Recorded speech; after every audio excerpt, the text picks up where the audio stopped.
कुर्ग भारत का स्कॉटलैंड। इसमें बादलों को चुमती हुई पहाड़ियां, ठंड वातावरण, हरी ओढ़नी उड़ी हुई हरियाली और उसमें से चिड़ियों की गुनगुनाहट, बहती नदियां की कलकलाहट दिल और दिमाग में अलग ही हलचल पैदा करता है। यूं तो कुर्ग में बहुत सारे अलग अलग दर्शनीय स्थान हैं जो कुर्ग में आने वाले हर पर्यटकों का ध्यान आकर्षित करता है, मगर यहाँ की कॉफी के बगीचे में अगर आप एक बार घूमने जाओगे तो इसकी प्राकृतिक सौंदर्यता से आप विमोहित हो जाओगे। कॉफी दुनिया की सबसे ज्यादा पिए जाने वाला ड्रिंक में से एक है। लगभग 12% से ज्यादा लोग उसकी चुस्की लेके दिन का शुरुआत करते हैं। ये पानीय 15वीं शताब्दी में अरब के लोगों को द्वारा पहले उगाया गया था। इसकी मदहोश करने वाली खुशबू और ललचाने वाला टेस्ट धीरे धीरे दुनिया भर में फैलता गया। भारत में इसकी महक और टेस्ट को फैलाने का श्रेय जाता है बाबा बुदान जी को। 1670 में हज यात्रा के दौरान कॉफी बनाने की अनोखी तरीका और उसकी टेस्ट उनको मदहोश कर दिया था। वो प्रत्यावर्तन के समय पे यमन से 7 कॉफी के बीज को छुपा के भारत ले आए थे। घर वापसी के बाद उन्होंने उसी वक्त का मैसूर किंगडम के चिकमंगलुर के चंद्राद्रोणी हिल की प्रदेश में उस बीज को रोपण किया था। आज कर्नाटका स्टेट इंडिया के 70% से ज्यादा कॉफी प्रोडक्शन करता है। उसमें से 50% कुर्ग से ही उत्पन्न होता है। कुर्ग की ये वातावरण कॉफी प्लांटेशन के लिए इतना अनुकूल है कि घर की बगीचे में भी आपको कॉफी की पेड़ मिल जाएगा। आज मैं आप लोगों को कॉफी बगीचे की सैर करवाऊंगा और उसके साथ साथ कॉफी के बीज से पीने वाला कॉफी बनाने तक का सफर को आप लोगों को समझाऊंगा। नमस्कार, जय जगन्नाथ। मैं हूं विश्वरंजन, आप लोगों को स्वागत करता हूं और एक नया वीडियो में। चलिए शुरू करते हैं कॉफी गार्डन की टूर। हम आके पहुंच गए हैं कुर्ग मिस्टी प्लांटेशन में, जो कि मडिकेरी से लगभग 7 किलोमीटर दूर है। अंदर जाने के लिए एंट्री फी है 200 रुपए पर पर्सन। हम लोगों को कॉफी के विषय में विस्तार से बताने के लिए एक गाइड का सुविधा उपलब्ध करवाया गया था। जैसे ही पेड़ पौधे के बीच में होते हुए हम अंदर गए, गाइड की बातें सुन के हम चौंक गए। क्या आपको पता है, रोज किचन में इस्तेमाल किए जाने वाला मसाला तेज पत्ता और दालचीनी की पेड़ एक ही है। ये है तेज पत्ता का पेड़, जिसकी छिलके को हम दालचीनी बोलते हैं। इस पेड़ में 2 लेयर होते हैं। बाहर वाला छिलका कम स्पाइसी और कम खुशबूदार होता है क्योंकि इसमें फंगस होता है। अंदर की छिलके ज्यादा स्पाइसी और ज्यादा एसेंस होता है। हर 3 महीने में इस पेड़ का पत्ते और छिलके निकाला जाता है। इस पेड़ का उम्र 40 साल का होता है। कॉफी और मसाला के पेड़ को थोड़ी धूप और थोड़ी छाया की आवश्यकता होता है, तो पूरी एरिया में कॉफी की प्लांटेशन को छाया देने के लिए ये वाला पेड़ लगाया जाता है। इसको पॉपुलस पेड़ कहा जाता है। इस पेड़ के तने को पेपर बनाने के लिए और इसकी टहनियों को मैचस्टिक बनाने के लिए इस्तेमाल किया जाता है। इलायची, ये है छोटी इलायची का पेड़। मार्केट में 2 प्रकार की छोटी इलायची मिलती है, एक तो ग्रीन कलर की और दूसरी है सफेद। ग्रीन कलर वाली इलायची से ऑयल निकालने के बाद इलायची ड्राई हो जाता है, जिस वजह से वो सफेद इलायची बन जाता है। इलायची के ऑयल को हम मेडिसिन और एसेंस के लिए इस्तेमाल करते हैं। ये प्लांट 3 से 4 साल के अंदर फल देना शुरू कर देता है। एक पेड़ से 4 से 5 किलो की इलायची मिल जाता है। ये पेड़ को 70% छाया और 30% धूप की जरूरत होता है, इसलिए इस पेड़ को बड़े पेड़ के नीचे लगाया जाता है। इंडिया और इंडोनेशिया से वर्ल्ड पे 70% इलायची प्रोडक्शन होता है।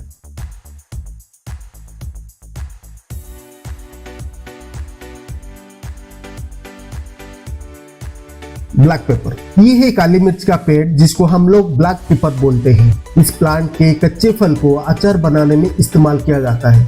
यही कच्चे फल सूख जाने के बाद बन जाता है काली मिर्च, जिसको हम मसाले में स्पाइसीनेस के लिए और मेडिसिन के लिए भी इस्तेमाल करते हैं। पके हुए फल को पानी में डाल के अच्छे से साफ करके अगर हम उसका छिलका निकाल देते हैं तो वो बन जाता है व्हाइट पेपर। कोई व्हाइट पेपर को भी मसाले में इस्तेमाल करते हैं। ये व्हाइट पेपर काली मिर्च की तुलना में कम स्पाइसी होता है, इसलिए उसको लस्सी या सूप बनाने में इस्तेमाल किया जाता है।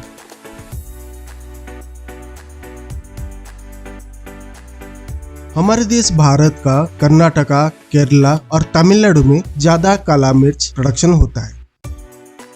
कब से हम कॉफी के बगीचे में घूम रहे हैं पर कॉफी के बारे में कुछ भी बात नहीं कर रहे हैं। अब बारी है कॉफी की। चलिए उसके साथ में आपको रूबरू करवाता हूँ। ये है कॉफी, मतलब कॉफी का पेड़। सुबह या शाम जब मन किया कॉफी का बोतल खोला, पानी में या दूध में मिलाया और पी लिया। कभी आपने सोचा है आप रोबस्टा पी रहे हो या अरेबिका? अभी आप लोगों के दिमाग में ये सवाल आ रहा होगा, अब तो ये कॉफी के बारे में बात कर रहे थे, ये रोबस्टा और अरेबिका ये क्या है? तो दोस्तों चौंकिए मत, रोबस्टा और अरेबिका ये दो प्रकार की कॉफियां हैं। रोबस्टा कॉफी की पेड़ अरेबिका कॉफी की पेड़ से बड़ा होता है और पत्ते भी बड़ा साइज का होते हैं। रोबस्टा कॉफी राउंड शेप का होता है। इस पेड़ की लाइफ टाइम 20 साल का है। हर साल एक पेड़ से लगभग 5 से 6 किलो की कॉफी निकलता है। अरेबिका पेड़ और पत्ते दोनों छोटे होते हैं और कॉफी की सीड्स ओवल शेप के होते हैं। इस पेड़ की लाइफ टाइम 110 साल होता है। हर साल रोबस्टा कॉफी की तरह 5 से 6 किलो का कॉफी निकलता है। रोबस्टा कॉफी पकने के लिए 9 महीने की टाइम लेता है, मगर अरेबिका कॉफी पकने के लिए 11 महीना की टाइम लेता है।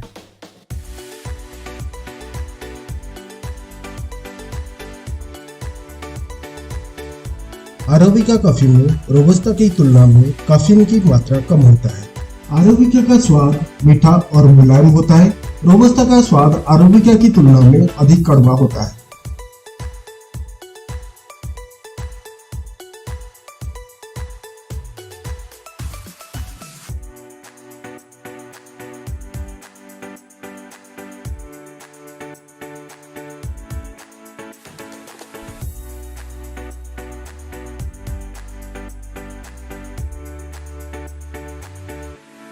कॉफी पकने की बात शुरू होता है उसके हार्वेस्ट।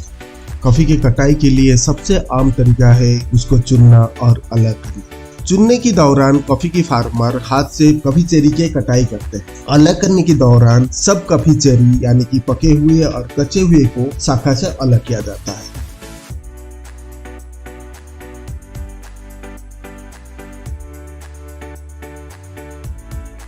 ये तो रहा कॉफी कितने तरीके के होते हैं और कैसे उसे हार्वेस्ट किया जाता है। आइए कॉफी गार्डन में और थोड़ा घूमते हैं। ये है चंदन का पेड़। दुनिया की सबसे ज्यादा मूल्यवान पेड़ में इस पेड़ को गिना जाता है। इंडिया और ऑस्ट्रेलिया की चंदन पेड़ सबसे ज्यादा फेमस है। वैसे तो मार्केट में भिन्न भिन्न रंग के चंदन मिलता है, जैसे कि सफेद, पीला, लाल, मगर लाल रंग का चंदन सबसे ज्यादा मूल्यवान है। हालांकि चंदन पेड़ की लाइफ स्पान 100 साल से ज्यादा है, मगर 15 से 20 साल में पेड़ मैच्योर हो जाता है। चंदन पेड़ की कीमत उसकी मोटाई और उसमें समाई तेल की ऊपर निर्भर करता है। साउथ इंडिया के कर्नाटका, तमिलनाडु और केरला में चंदन की पेड़ मिलता है। अब समझते हैं कॉफी चेरी से मार्केट में मिलने वाला कॉफी पाउडर कैसे बनता है। कॉफी चेरी को बगीचे से लेने के बाद उसको साफ करके सुखाया जाता है।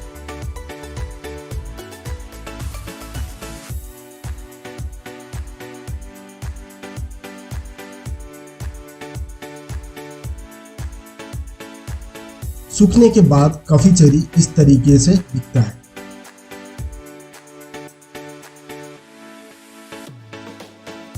फिर शुरू होता है उसकी छटाई। मशीन के द्वारा उसकी छिलका निकाला जाता है और उसकी साइज के हिसाब से अलग अलग ग्रेड बना के उसे पैकिंग किया जाता है।